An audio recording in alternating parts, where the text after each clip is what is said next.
Good afternoon, everyone, and thank you for joining us. My name is Adam Levine, and I'm the Executive Director here at NYMTC, the New York Metropolitan Transportation Council. If you're joining us this afternoon, then you have a good interest in the very fascinating topic of freight, and particularly how it's transported. We have quite a bit of information to share with you, and we're eager to hear the information, experience, opinions, and thoughts that you have on this vital topic. This is the latest in a series of outreach efforts that NYMTC has been doing as part of our Regional Transportation Plan, Moving Forward 2055. We've done pop-up events all across the NYMTC region, which you're going to hear about a little bit later. We've also done a website survey that's generated thousands of comments that have been very helpful for us and our members to review.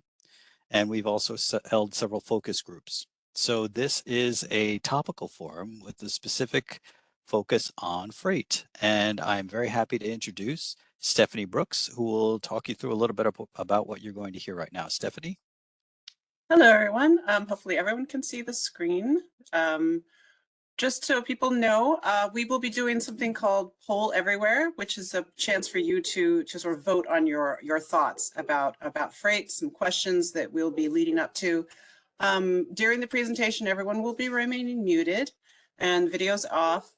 As we use Poll Everywhere, you may want to add some more thoughts or you may have some questions. The chat window is available for any communication you may have.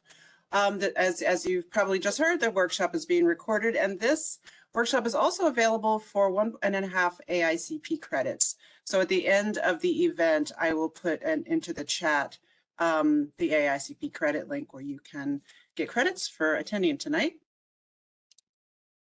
Most of you are all very familiar with WebEx, but here just is a little diagram of the button to push to see the chat window, and just type your comments in the chat window. We have people standing by to review and read the comments, including myself, especially when we have the polls. You may want to add some other items, so feel free to use the chat at any time. And then we are going to quickly onto our agenda.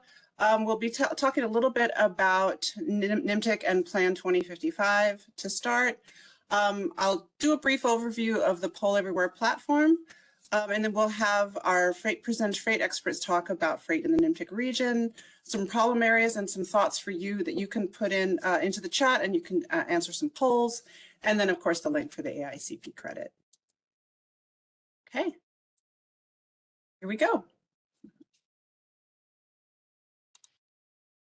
All right. Hi, folks. Yep. Sorry, Jerry, I was just going to introduce you. The assistant director here. That's all right. Our assistant director here at NYMTC, Jerry Bogaz. Jerry, you want to take it? Thank you, Adam. Hi, everybody. So a little bit of overview so you all understand the context for our workshop today, but we are going to focus mainly on your feedback. So NYMTC is an organization that's a metropolitan planning organization, or an MPO. Covers the area of New York City, Long Island, and the lower Hudson Valley. And as you can see, some of the bullets that indicate the mission of NYMTC, we're basically a regional collaborative forum amongst our member agencies. We produce sound technical analysis, hopefully. We work with our members to develop a shared regional vision, and we're trying to capture as much federal funds as we possibly can for our transportation needs here in this particular region. Next slide.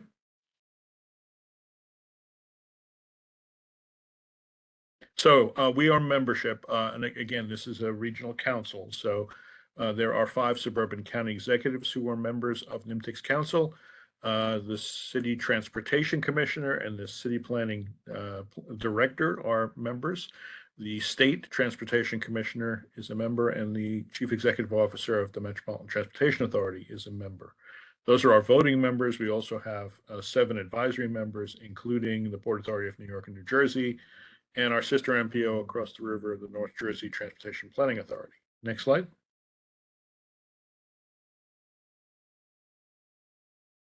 The region we cover is the 5 boroughs of New York City, 3 suburban counties to the north in the lower Hudson Valley, Westchester, Rockland, and Putnam, and 2 suburban counties to the east, Nassau and Suffolk County. Next slide.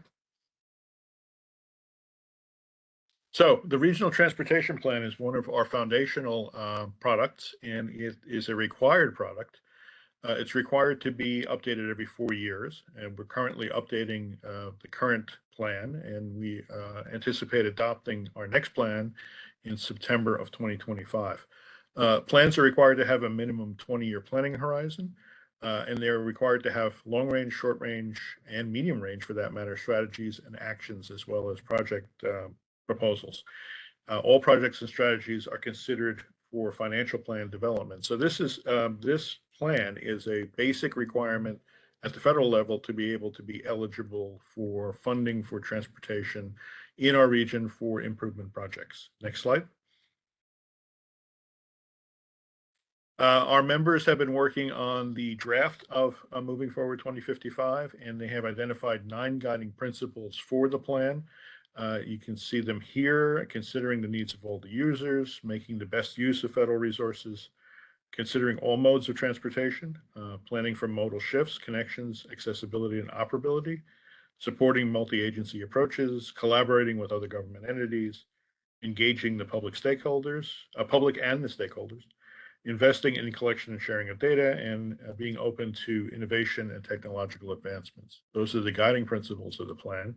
Next slide should show the 6 shared goals. These are the shared vision goals of our members. The goal statements are a little bit more extensive than this, but they're in the areas of safety and security, infrastructure, resiliency, congestion, land use, and transportation equity. What's important here is that these principles and goals are proposed at this point.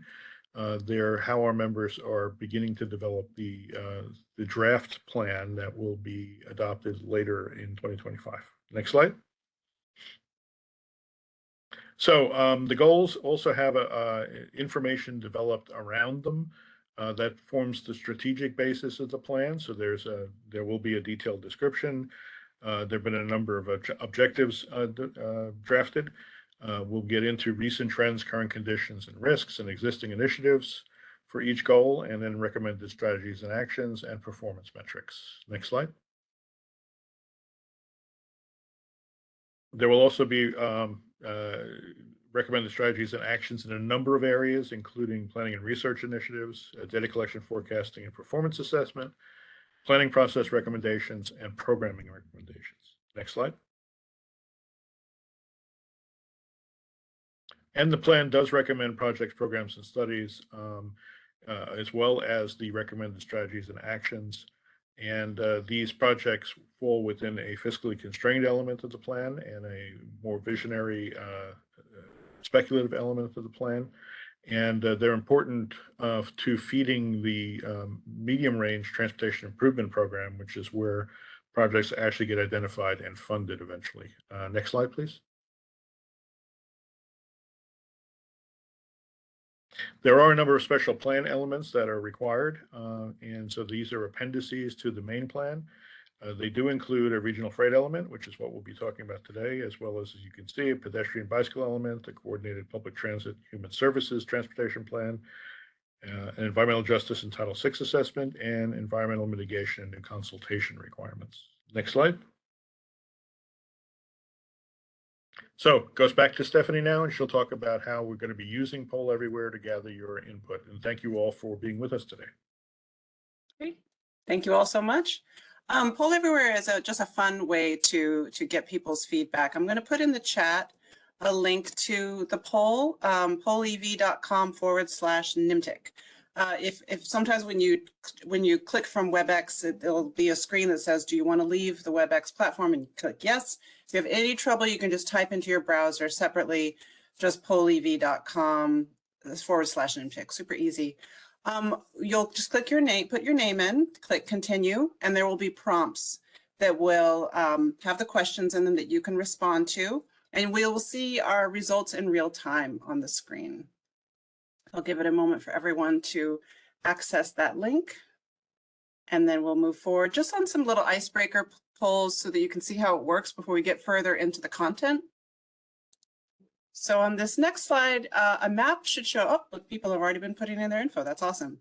So if you're on your browser or on your phone, anywhere on the web, at this pollev.com/NYMTC, you'll see the information there.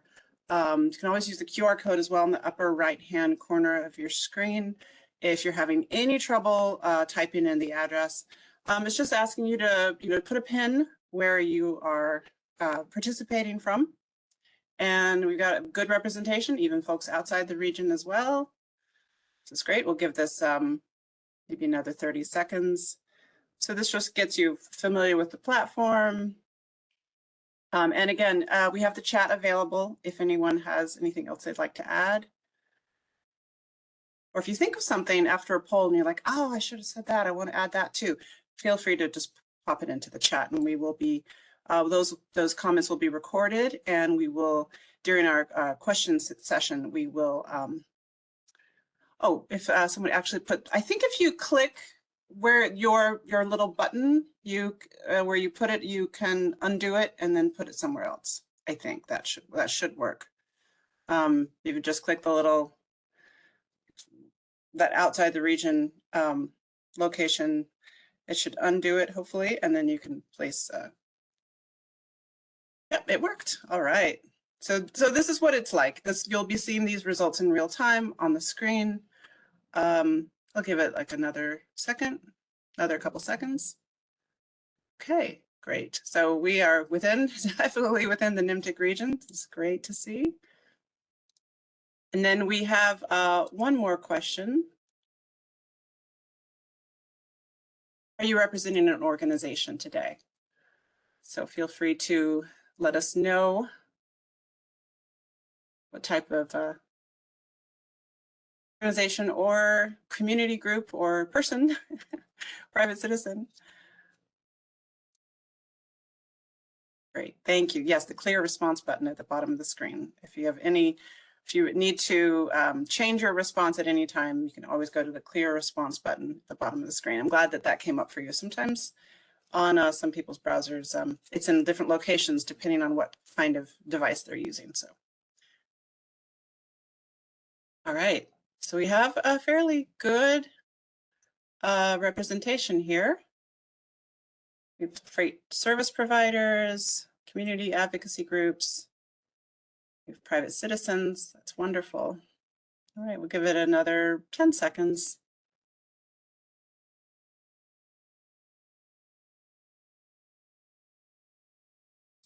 Okay, and our next question is an open-ended question. What top of mind concerns do you have on the topic of today's session? So if there's anything that's been on your mind that you want to have addressed today, or you just sort of want to bring up, or just something that's been just top of mind, just what you've been thinking about when it comes to freight. Hopefully this poll is showing up for people. Just going to double check. Yeah, I see it's active. All you have to do is type in your, okay, there we go. Excellent. Just good to see, make sure it's working. So last mile issues, excellent. All right.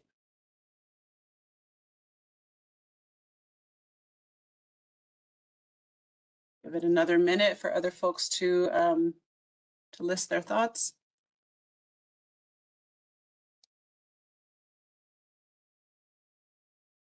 Great. Environmental justice, sustainable and safer freight transportation. All of these issues we will be talking about. Great. Oh, congestion pricing. Excellent. Thank you.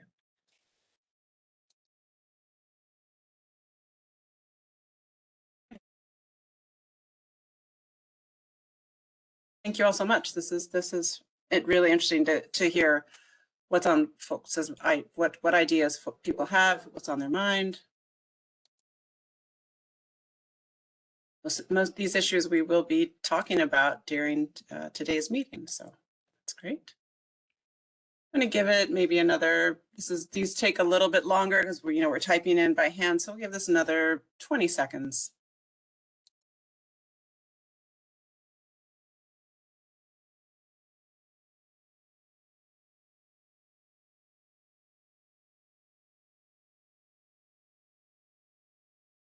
Okay, great. Thank you very much, everyone. I'm going to rail connectivity. Excellent. Okay. And if there's anything else that you would like to add, again, you can just pop into the chat. I just see a couple of messages coming in. specifically Brooklyn's working waterfront Red Hook container terminal. So that's an area of concern. Thank you for putting that in there. All right, so I'm going to go on to our freight, the main content of tonight's presentation. So we'll pass it on to our colleague, our freight expert, Chris. Thank you very much, Stephanie. Good afternoon, everybody. My name is Chris Lamb. I'm a principal at Cambridge Systematics and co-team lead of our Freight and Economics group for the firm, supporting NYMTC on Moving Forward 2055. So today we'll talk about, if we can move on to the next slide.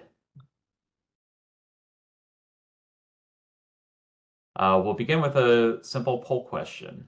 And this may be related to your answers in the last poll question, but we want to kind of make it a little more pointed. What aspects of freight movement most impact your family, your community, or the organization that you represent?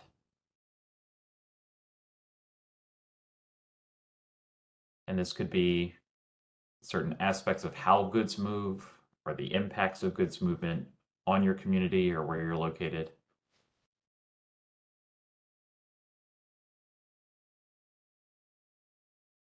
Okay, I'm seeing a response: warehousing or solid waste, last mile delivery.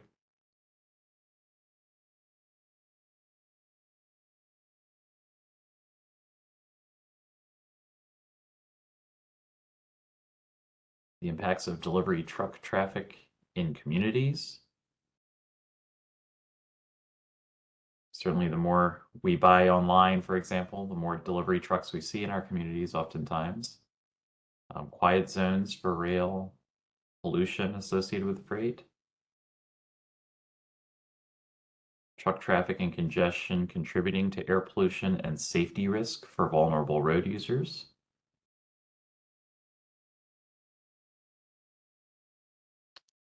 And more double parking issues, those last mile deliveries.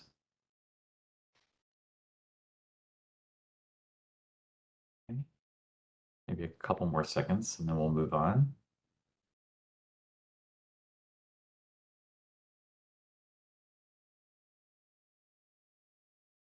All right, and why don't we move to the next one? So over the past 12 months, what share of the goods that you've purchased were by the following means? So purchased online and have had items delivered at home, purchased online and picked up in a store, or purchased at a store. You went to a store and made your purchase.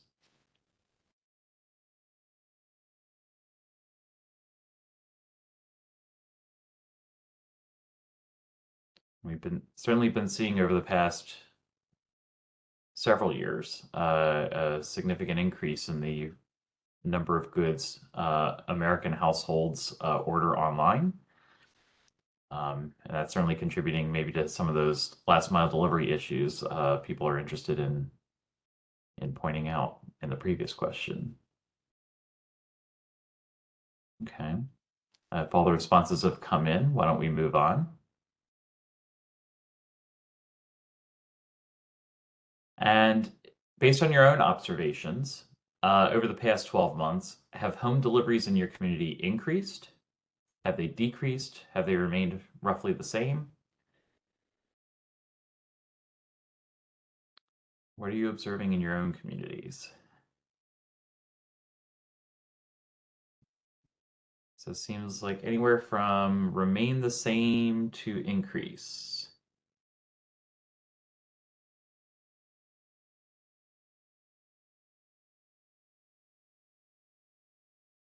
All right. Great. Why don't we move ahead?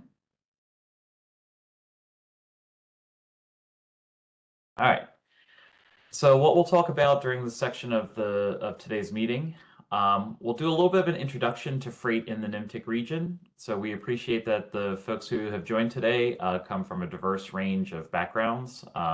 Some may be professionals working in the area of freight. Some may be citizens who are residents who have who haven't had much exposure to freight and how it moves. So we want to give a little bit of an introduction to why freight moves, why it's important to the region, what some of the impacts of that are, and how freight moves in the region. We'll want to talk about a few key trends that are either impacting goods movement now or are likely to impact goods movement in the future. And we want to get your feedback on some of those trends and how likely you all feel they may be to be realized or have impacts in the region. And then we'll want to talk to you and get some input about what some key freight needs are in this region. So what are some of the things that decision makers in this region ought to be considering or addressing when it comes to the movement of goods in the NYMTC region?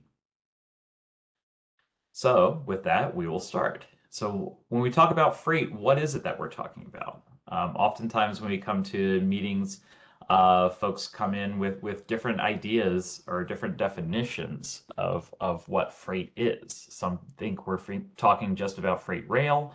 Others have different ideas. But really, we're talking about the multimodal movement of goods in the region. So that could be things moving by truck, by rail, by other modes of transportation. And that freight transportation or goods movement is playing many different roles in the economy and life of our region. Some examples of freight include raw materials that are being transported to manufacturing facilities in order to be manufactured into consumer goods or other products. Then the movement of those manufactured products to warehouses and to retailers or to your own doorstep if you're ordering those things online to be delivered to you. They could be agricultural products delivered to restaurants or grocery stores, medical supplies delivered to hospitals, home heating oil in the wintertime, construction materials delivered to job sites scattered around the region. And then also, our households and businesses generate waste that has to be picked up and then moved either to be recycled or disposed of. So all of these things are examples of freight that is moving in our region every day. Next slide, please.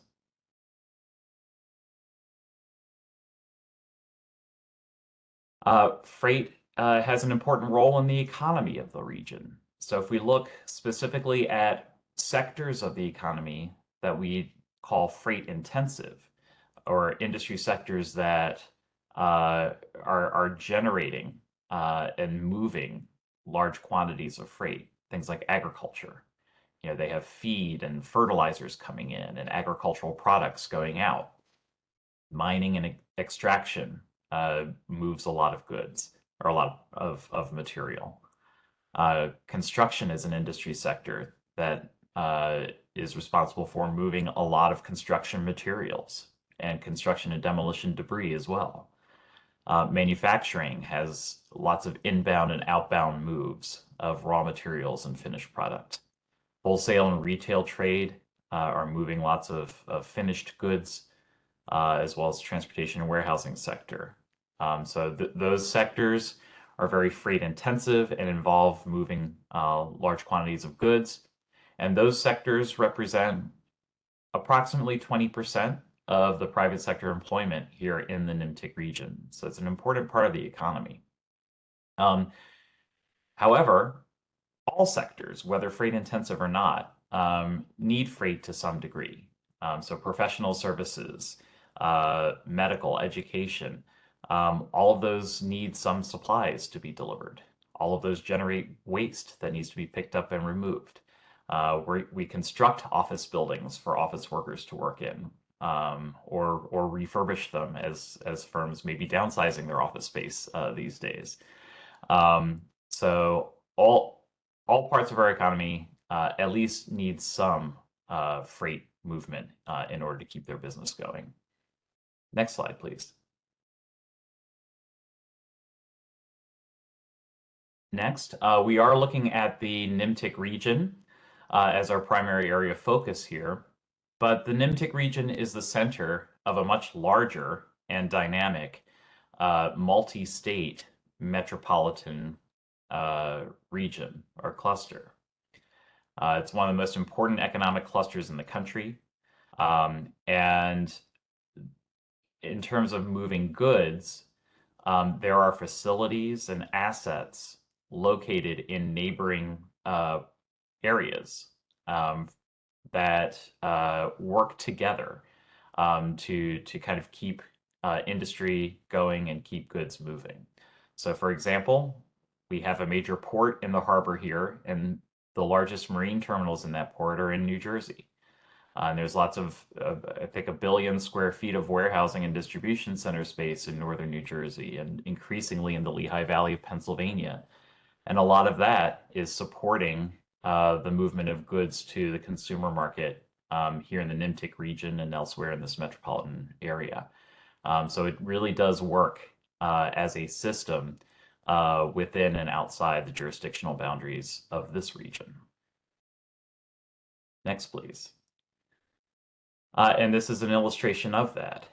So if we look at the land that is used in this region for different purposes, and if we look at industrial, such as manufacturing land and agricultural land that generates a lot of outbound moves of freight, we have a lot of those land uses scattered around the region, around that multi-state region, I mean.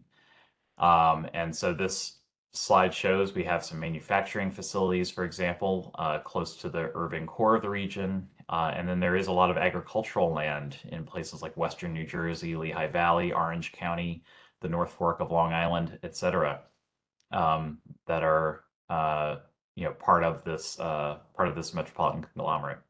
Next slide, please.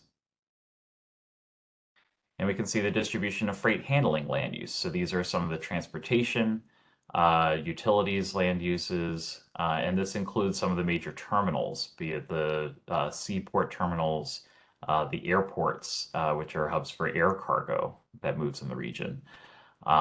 So these are lands that are used for the conveyance, for the movement of freight in this region. Next slide, please. So as I mentioned at the top, freight moves by many different modes of transportation. It could move by truck, rail, air, water, or pipeline.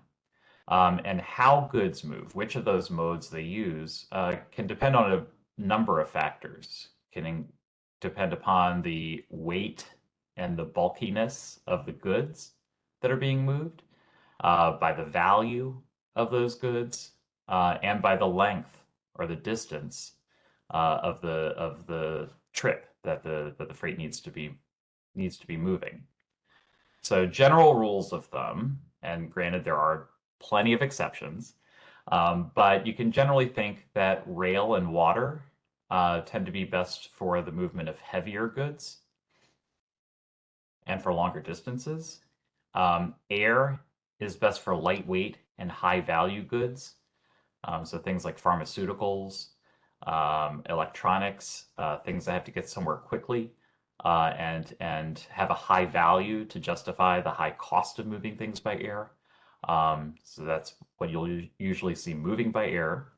And trucking is used for a wide range of commodity types and trip distances due to its versatility and ability to get door to door to businesses and areas where those things need to be consumed. Next slide, please.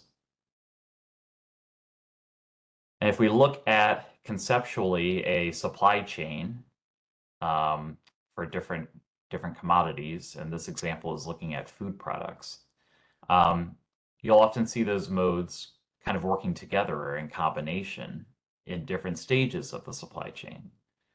So in the case of food products, we may have material produced on farms in agriculture that are then moved in large quantities, maybe by rail, maybe by barge, to manufacturing facilities where those products are turned into those agricultural products are turned into manufactured food products that are then moved through a series of warehousing facilities or distribution centers, and then ultimately delivered to retail stores, restaurants, or even direct to consumer.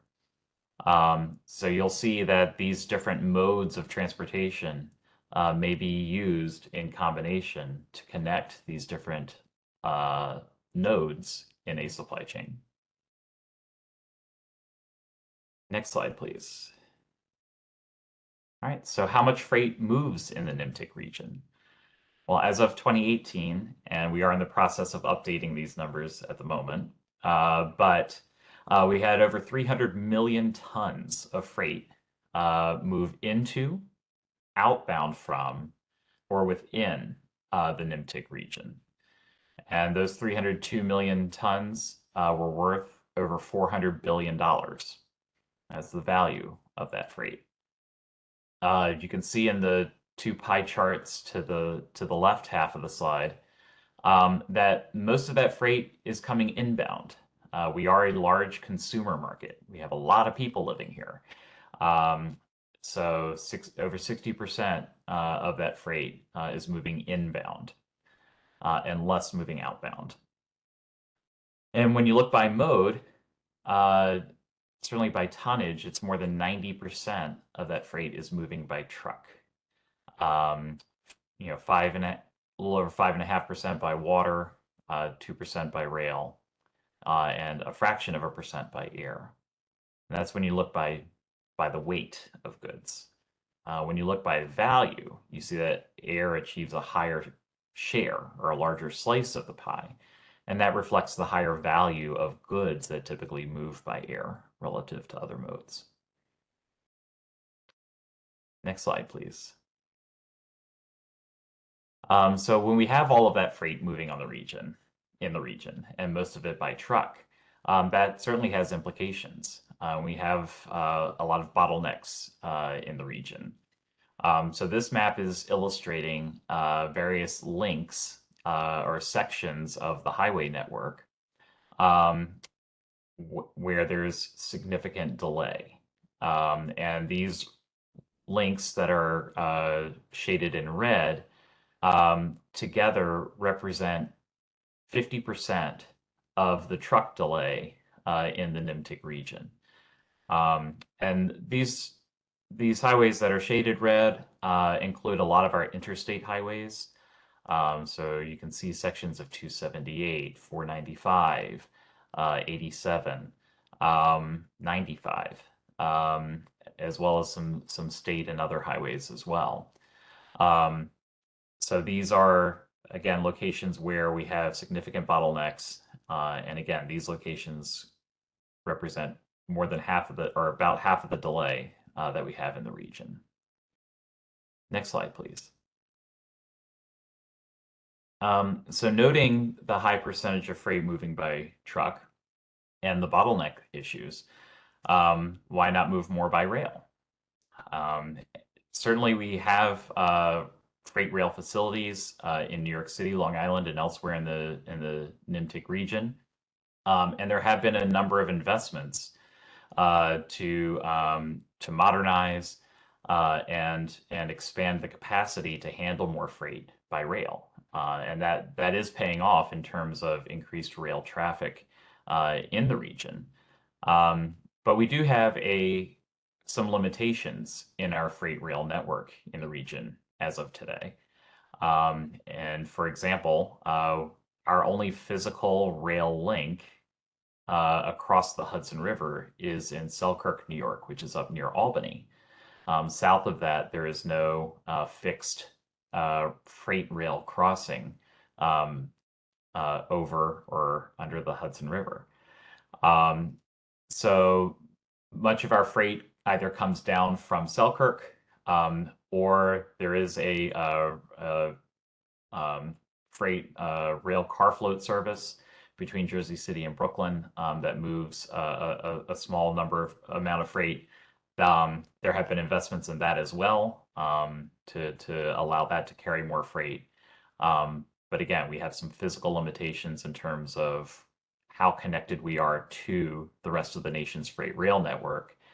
And that presents some challenges for moving even more freight by rail. Next slide, please. So I mentioned some of the benefits of freight when it comes to supporting aspects of the region's economy. There are some burdens as well, and that includes certainly some safety considerations and also environmental and human health. And so freight contributes to the emissions of particulate matter, and this map is illustrating where we have high concentrations of diesel particulate matter emissions. And this map is focused on New York City and some of the communities that are experiencing those higher levels of particulate matter emissions. So these are some acute effects that some communities in our region are burdened with, that are attributable to freight and other forms of transportation as well. Next slide, please. So next we'll look at some key trends and how they may affect the movement of goods in the region. So we'll look, for example, at supply chain disruptions and climate effects and how those may be impacting where goods are produced. We'll look at cleaner trucks and e-commerce deliveries and how those are impacting where and how goods are transported and moved. And then we'll look at things like freight and safety and access to economic opportunities and how they relate to a more equitable distribution of the burdens and benefits of freight. So why don't we start off by talking about supply chain disruptions. So supply chains, and we saw the diagram in an earlier slide that showed one conceptual example. But those supply chains span the globe, and we are reliant on countries and in many other parts of the world, particularly in Asia, for manufacturing a lot of goods that are consumed in the United States and here in the NYMTC region. And when we have supply chains that span the globe and that have to cross the globe to get here, those flows may be impacted by different dynamics in trade relationships, things like war or disasters, pandemics we saw during the COVID pandemic, that can result in significant disruptions to the movement of goods around the world.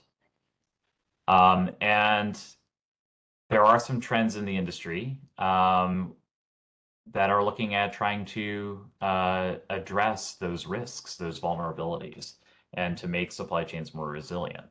So that includes looking at ways to diversify production locations so that we're not so reliant on one or a small number of other countries.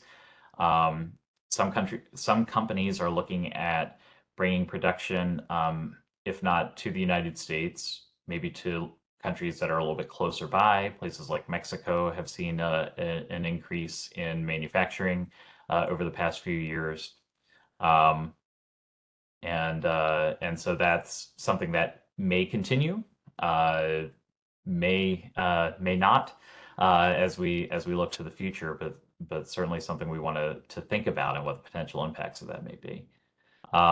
Some companies are increasing inventory levels so that if there are disruptions, then inventory doesn't immediately get depleted, and that there's some flexibility in being able to meet consumer or customer demands during a brief period of disruption. And some companies are looking at establishing partnerships and other contract relationships with multiple manufacturing companies, for example, to kind of diversify, again, production and avoid or mitigate potential risk if something goes wrong with one supplier.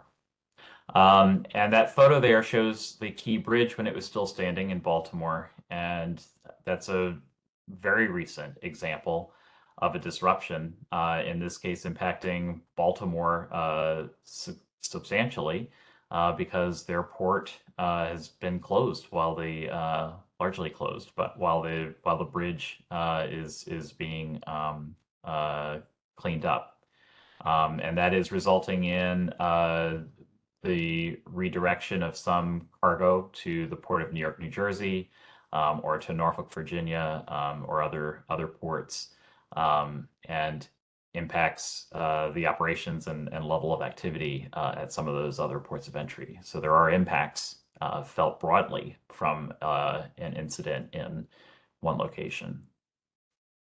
Next slide, please.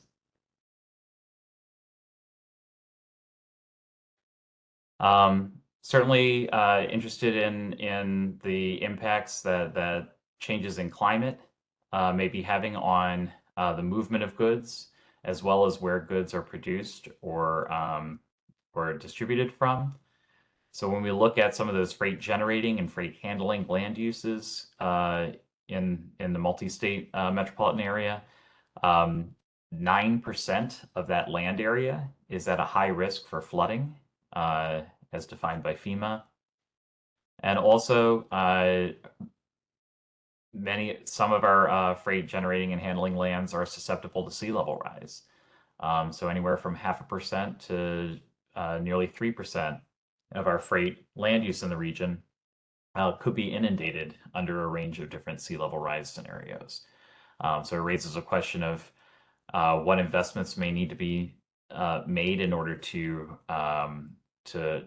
harden or fortify some of those facilities, or relocate them if they ought to be located in a less vulnerable area. Next slide, please. Certainly have an interest in evaluating the prospect for having cleaner trucks. So if you recall that map a few slides ago about particulate matter emissions, there, as well as climate impacts from carbon emissions, alternative fuels can help to reduce those. There are a number of agencies here in the region who have incentive programs to help facilitate the transition of various truck fleets from older diesel and high emission engines to cleaner or alternative fuel engines. NYMTC performed a Clean Freight Corridors study that was concluded about 2 years ago, that looked at prioritizing public investment in certain highway corridors to try to augment the electric charging and or other alternative fuel fueling stations in those corridors, and that would in turn help create the infrastructure that would be needed to let trucking fleets transition to alternatives. But there are some challenges associated with transitioning truck fleets to alternative fuels. And the next slide gets into some of those. So certainly there are two kind of alternatives that have the most traction in the trucking industry. One is battery electric. Those would have an electric battery that would be charged up. But for a heavy duty truck, you're looking at long charging times. Most of the existing public fast charging stations in the region aren't designed to accommodate those heavy duty trucks. There's also a high vehicle cost for trucking companies or for independent owner operators to acquire those battery electric trucks. And there are some limitations to what the manufacturers have been putting out or are able to put out. So certainly some challenges, but again, opportunities in the form of pilot programs that are focused on shorter distance trucks, like those that move containers in and out of the ports, or yard trucks, or municipal fleets, etc. And some lessons that we can learn from our European counterparts who are, again, dealing with some of the same challenges, but are also looking at ways to address them. Next slide. Another alternative fuel source that has some traction in the industry is hydrogen fuel cell. So those have fuel cells powered by hydrogen. There are some challenges associated with that in terms of limited fueling availability that's out there currently. There are some regulatory issues that need to be addressed. And again, limitations on vehicle models that manufacturers are producing. And there are some opportunities, again. Transit agencies in some parts of the country have been demonstrating these types of engines on buses and other larger vehicles. And so there is, the potential that this could gain more traction in medium and heavy duty trucks over time as well. Next slide, please. Another trend is increasing e-commerce sales and deliveries.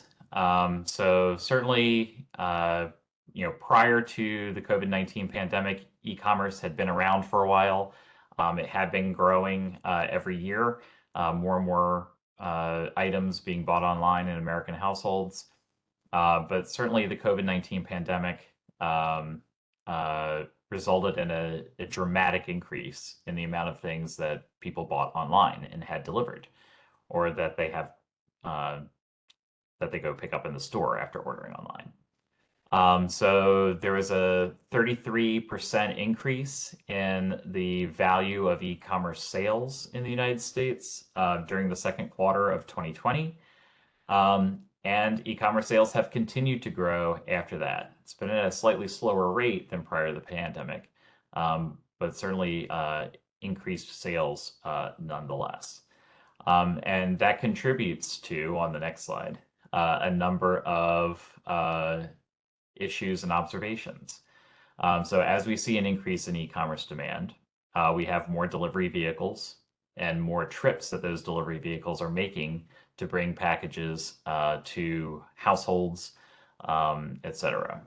And when we have more of those delivery vehicles making trips, it contributes to or exacerbates some of the curb utilization and management issues. So that photograph is a section of 31st Street in Manhattan, where you can see packages at the curbside, kind of a mini temporary warehouse there, if you will.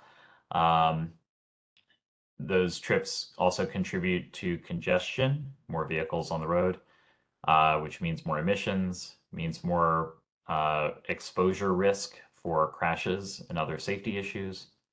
But also increased e-commerce demand has contributed to the development of more fulfillment centers and delivery centers throughout the region as well. And that has a number of implications for land use, where those facilities are being developed, poses some challenges in terms of how you get workforce there, and are there adequate transit or active transportation connections to those job opportunities, etc. Next slide, please. And also, another trend, and this is probably more of a trend in the planning space, but just emphasis on a more equitable distribution of freight's benefits and burdens. So, freight certainly has benefits to the economy and the goings on and quality of life in a region. but those benefits are kind of regional in scope and diffuse. Whereas there are a number of impacts that and burdens that are more acutely experienced. So things like safety, emissions, and accessibility may be more acutely observed in communities that are adjacent to freight generating facilities or along transportation corridors that are used by high volumes of freight. So there is that kind of different scale when you look at the broad regional benefits versus more acute burdens. Next slide, please. Nope. So Stephanie, did you want to walk through the poll questions, or should I continue? To walk through them. Hopefully you see on your screen the next round of poll questions. It should be going questions in regards to the trends that Chris just talked about. This is a ranking like you did in a previous poll. Your sense of what is the highest to lowest, like from most impactful to least impactful. These trends that we've mentioned, whether it's climate effects or freight and safety, cleaner trucks, supply chain distribution, e-commerce, also access to economic opportunities. So I'm seeing some results showing up. Oops, I'm sorry. Let me go back. Oops, there we go. Climate effects is number one. Okay. Let me just scroll down just a teeny bit because we wanted to make the font nice and big. So there we go. Now you should all be able to see it. All right, we're seeing climate effects as probably the most impactful in the NYMTC region, along with supply chain distribution. Just feels like a horse race. Just guys, it's pulling ahead. Between cleaner trucks and e-commerce deliveries are really going back and forth here. Freight and safety, and supply chain distribution, access to economic opportunities. But really climate effects is continuing to be the key, a critical item here. All right, I'm going to give this, so these rankings can take a little bit more time. So I'm just going to give this another 30 seconds and then we'll go on to the next poll, which is related to the information Chris has been presenting. Okay, so it really does look like climate effects and supply chain distribution are two of the most critical trends that will be impactful in the region. So I'm going to move on to the next question. This is an open-ended question for people to put their thoughts. Where should these trends lead? Like what in your input of what should happen? Jerry, I don't know if you want to sort of give a little more background into this question in terms of leading. Is this a positive result of this trend, or are we just thinking in generally what will come out of these trends? Yeah, Stephanie, I think we're thinking generally, and Okay. really trying to pick everybody's brains about whatever the trend is, where they see it going in the future and impacting freight in the region. So, for example, if you picked climate as a top trend, was that going to result in more architecture that is seawall friendly, or is it going to result in movement freight facilities moving upland, or something to that degree? Where would these trends lead? Let's give everyone a couple minutes on this one. So it's a detailed question.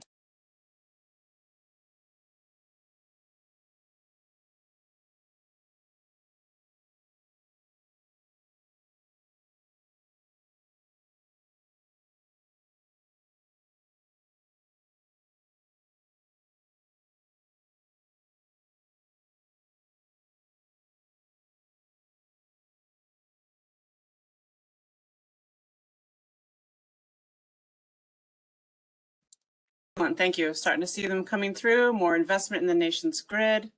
The trend should help us develop policy for better climate change mitigations.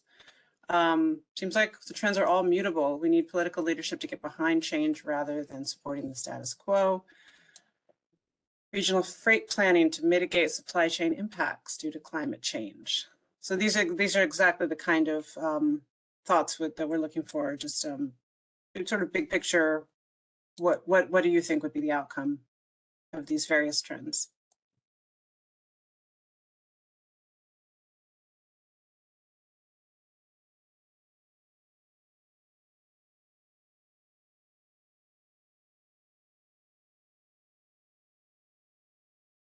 Okay, I'm going to give it another 30 seconds. We have a number of questions to ask you. And again, if you think of something, we've already been getting some excellent feedback in the chat. So if you think of something else, feel free to put it in the chat, and I'll go on to the next question. These are more general in terms of facilities and your thoughts about sort of the freight problem areas. This is another open-ended question. What facilities are most relevant to goods movement or freight in your community or for your organization? So is it an Amazon fulfillment center? Is it a warehouse, another type of warehouse? I know we have some folks here today from Longshoremen's Association. So Brooklyn Waterfront, the Red Hook Container Terminal, locations and specific locations as well. You have thoughts about that? Okay, so the ports, Amazon coming in with massive warehouses. Okay, yeah, Red Hook Container Terminal, the most capable hub to serve as a point of growth for the rest of the city. Creating spaces for trucks to unload goods without taking up road space. I'm thinking of that image Chris just showed a little while ago of a makeshift freight parking system. Yeah, that delivery system. We see that a lot. There's just one right outside my apartment the other day. They sort of pop up freight terminals. Okay, give this another 30 seconds or so. We have a comment here about the first mile, last mile that just came in as well. The last mile and New York's Blue Highway are integral to reducing truck traffic. New York City should be home to micro shipping terminals for barges to maneuver most cargo, with the Red Hook Container Terminal as the central hub. So that sort of builds on the response we saw in the poll. Yep, designated micro hubs. Also solid waste facility locations given waste management constraints. Yeah, we had a whole other poll event for that one recently. It was very interesting, people's feedback on that. All right, I'm going to move to the next question. Just move, okay. Where do you see bottlenecks or choke points in freight movement? Again, this is an open-ended question.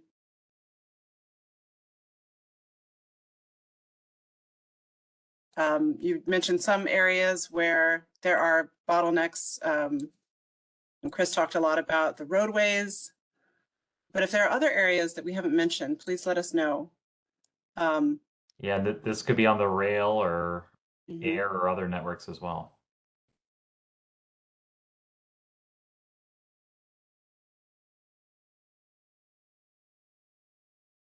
Oh, the George Washington Bridge. Okay, all right.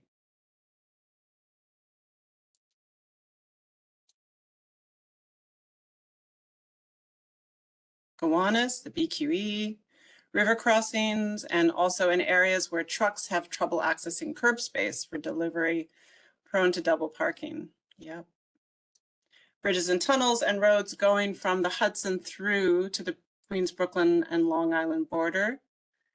Again, the GW Bridge has come up again, and the Lehigh Line.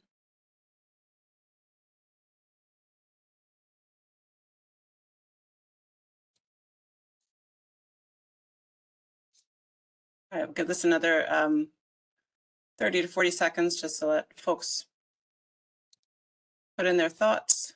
They have other areas that they want to specify.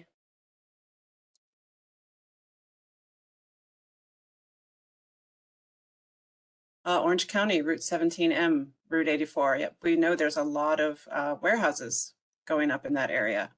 Definitely.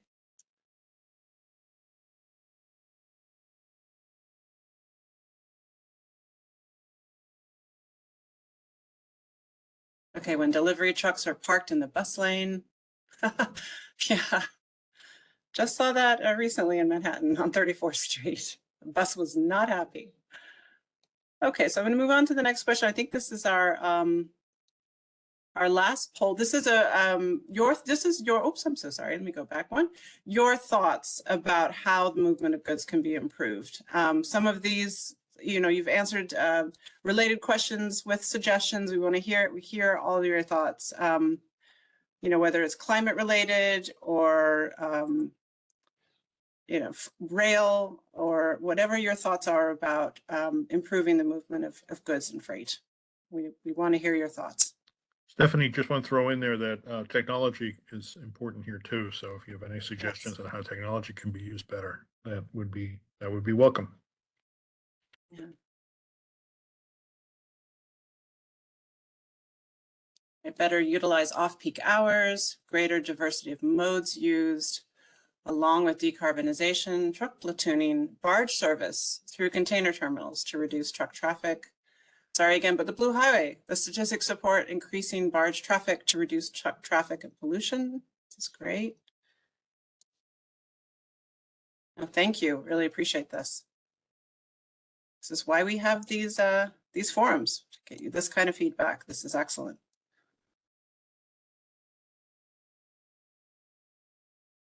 Maybe we need a societal shift that getting anything we want ordered and delivered within 24 hours is unrealistic, and maybe we're trading off more than we realize in the name of convenience.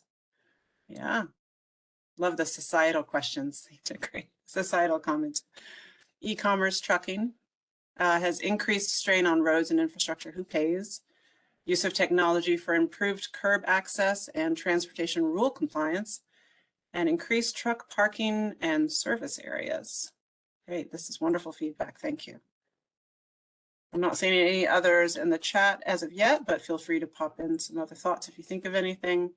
More micro shipping hubs. Sorry about that. Let me go, there we go. More micro shipping hubs. Oh, sorry about that. Let me go back. Okay. Oops. Next question. There we go. So a few more questions came in. I was trying to scroll up to see them, and I ended up leaving the the poll. So we'll give it another 10 seconds here. See if anything new comes up.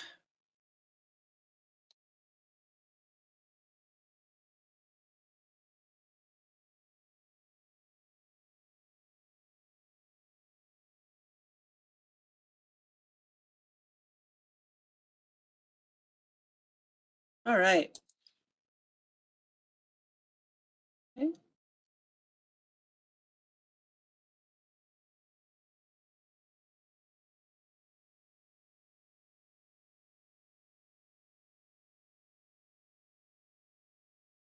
Micro shipping hubs creates more arteries for trucking and delivery routes. Okay. E-commerce companies, maybe they should provide incentives for customers picking up goods at hubs.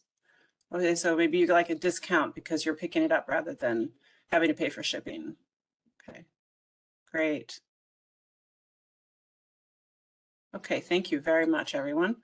And then, ensuring quality of life issues with any freight strategy applied to communities that historically borne the burden of our freight system's negative externalities. Thank you very much. This is critical feedback. All right. So now we will open up to questions. I did see a question in the chat for you, Chris, back when you were talking about clean trucks. There was a question, would battery-powered tractor trucks be too heavy, both regarding road damage and safety threats? Would it be too heavy to move freight?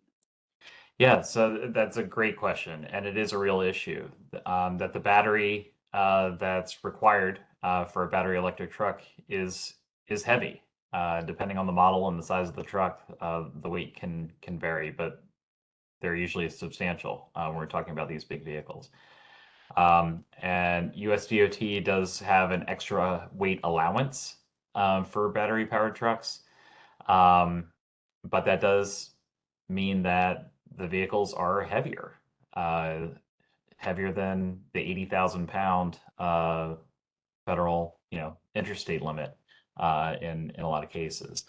And that does have implications for maintaining our highways in a state of good repair, because that's more wear and tear on the highways, and certainly can result in more catastrophic consequences in the event of a crash when you're dealing with heavier vehicles.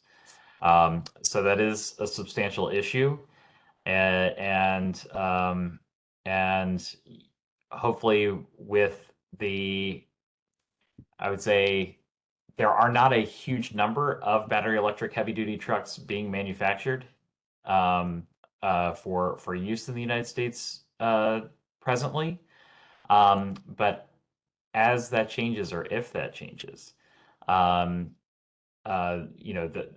accounting for those, I guess, safety concerns ought to be part of the vehicle manufacturing process, but also a consideration in how we design our infrastructure to be more safe, especially in areas where we may have more exposure to vulnerable users like pedestrians, cyclists, and others. Thank you. I don't see any other questions in the chat at the moment, but we do have I did put in the chat the Plan 2055 website is movingforward2055.org. That is in the chat as well. Any other questions people have, feel free to just pop them into the chat. We'll give that another 30 seconds or so. So Stephanie, we can also, if someone wants to ask a question verbally, we can just ask them to raise hand. Sure. Yep. You can use the raise hand function. And while we're waiting, I will just comment on one of I think it was the last comment on the last poll question about incentives to pick up at other locations, pick up your online orders. Some retailers are doing that. If you buy online and select the pickup in store option, there are either a couple of dollars off or some kind of gift card or other incentive associated with that. For that very reason, it reduces the last mile cost of getting that item to your doorstep, and it is encouraging the consumer to take on that cost of going to the store to pick up the item. I don't see any more questions or any hand raised. So for those who are who are interested in CM credits from the APA website, I'll also put in the chat a link to where you can log on to the site and access your AICP account to add to your log and get those credits. And you can always reach out to myself or my colleague Rory. I'll put my email in the chat first, and I can always give the information over to Rory if you have any questions on sometimes APA will ask that you submit a one-page evaluation form. Usually they don't, but sometimes they do, and if they do, we can take that on for you in terms of sending to us, and we'll get it over to APA.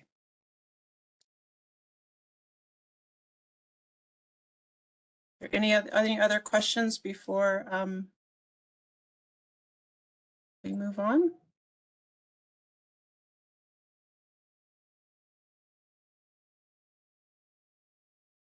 Adam or Jerry, did you want to say a few words? I'll just briefly thank everyone for the very valuable input you've given us. This will be very helpful for our development of the plan. And I also wanted to put in a plug for the upcoming topical forums we've got. We've got one next Tuesday on active transportation and one on April 30th on coordinated public transit and human service transportation. So if you have an interest in either or both of those areas, we welcome you to join us at those forums as well. I don't know if Jerry had anything else you wanted to say, Jerry? Just that if, for each of these forums, we are holding the same forum again at 7 o'clock for those of you, for those out there who might not, actually might work during the day. So that'll be for the general public, more general public, later on tonight, and then for the two that Adam mentioned. Yep. Great point. Thanks, Jerry. Okay. Thank you again, everyone. Have a great afternoon. Thanks all. Thanks for your time and participation.